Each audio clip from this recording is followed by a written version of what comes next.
डिस्ट्रिक्टनि आब'खौ चिरां डिस्ट्रिक्टआव थायो आब'आबो बै बिहामजो बिसौ दङ ओमफ्राय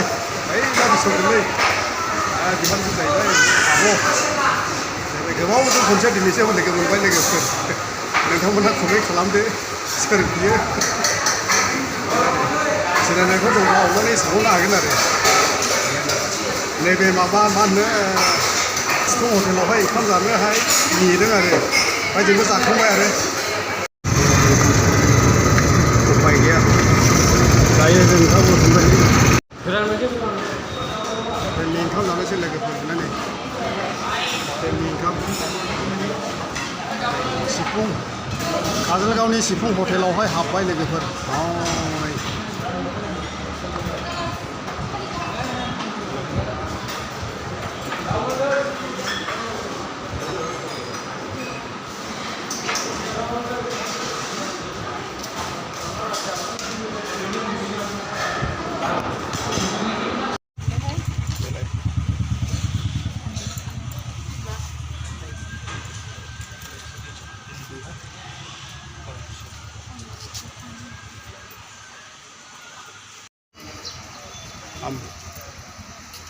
अभी घर में साला जाएगा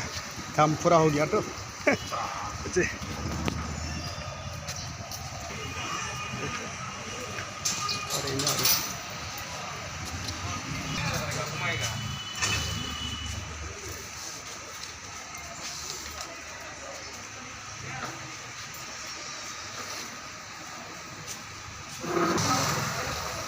बिल्डिंग स्वागत हॉस्पिटल जाहैबाय आरोखि मानसिफ्रा पेसेन्टफ्रा फैदों आरो ओंखारदों थांदों आरो फैदों आरो बेफोरबायदि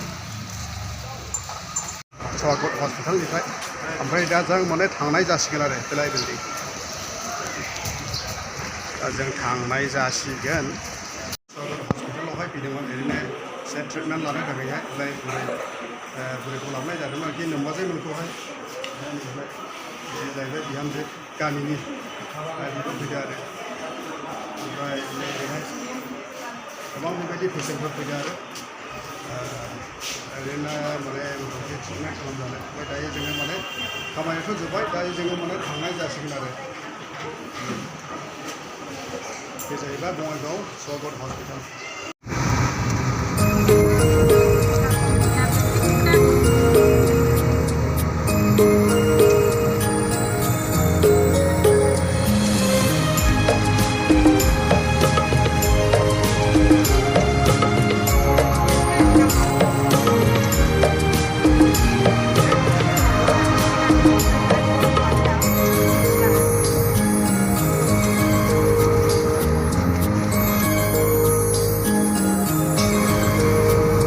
बोथोरा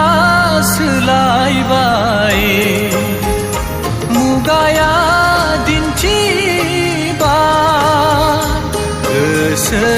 सोलायनायनि गोसो फिनफिननायनि होजाबावगोन सोर बासायबावगोन